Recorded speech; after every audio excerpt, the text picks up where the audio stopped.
What if a mad butcher lurked in the shadows of a city in despair, dismembering the forgotten without a trace? Imagine strolling through the fog-shrouded ravines of Depression-era Cleveland, where the air reeks of desperation and the Great Lakes winds whisper secrets of the damned. What if, in the heart of America's industrial powerhouse, a phantom killer stalked the homeless and the hopeless, leaving behind only hacked-apart torsos like macabre puzzles for the world to solve?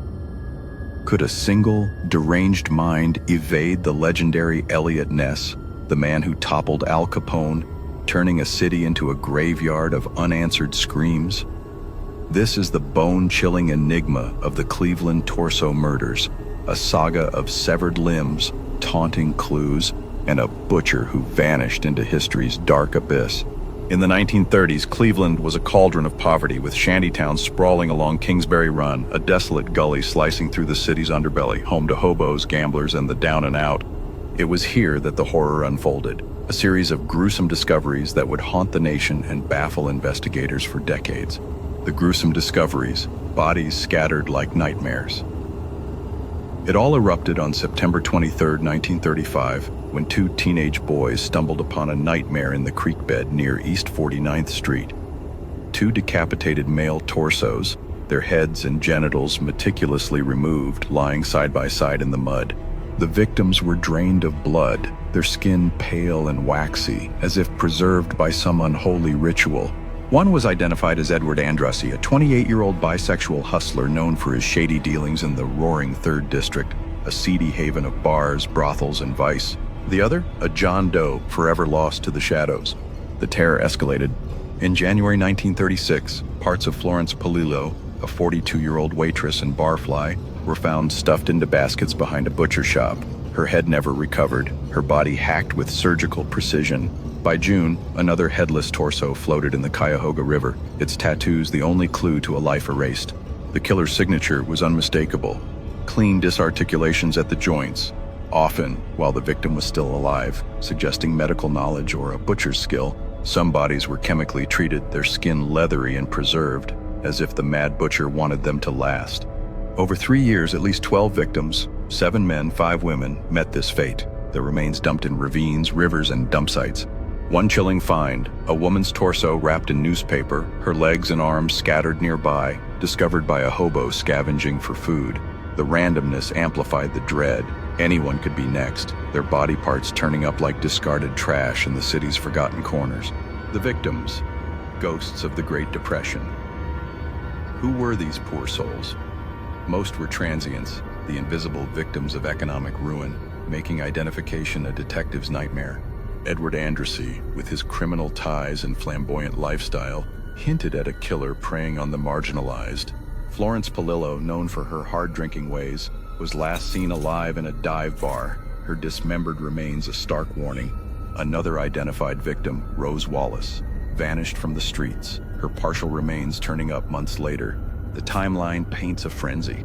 Bodies in 1935, a surge in 1936 with 5 discoveries, including a tattooed man whose inked skin was displayed at the 1936 Great Lakes Exposition in a desperate bid for identification.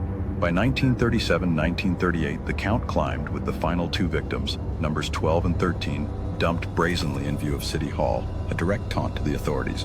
Sensational details abound: heads severed at the 3rd cervical vertebra, bodies exsanguinated, some refrigerated to delay decomposition. Was this a ritual, a medical experiment, or pure sadistic glee?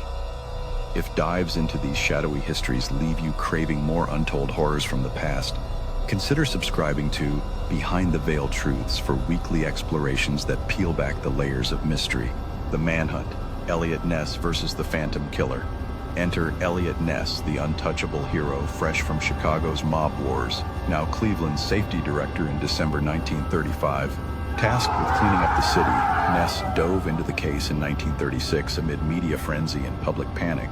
He assembled a torso clinic of experts, detectives, psychiatrists, pathologists, to dissect the evidence.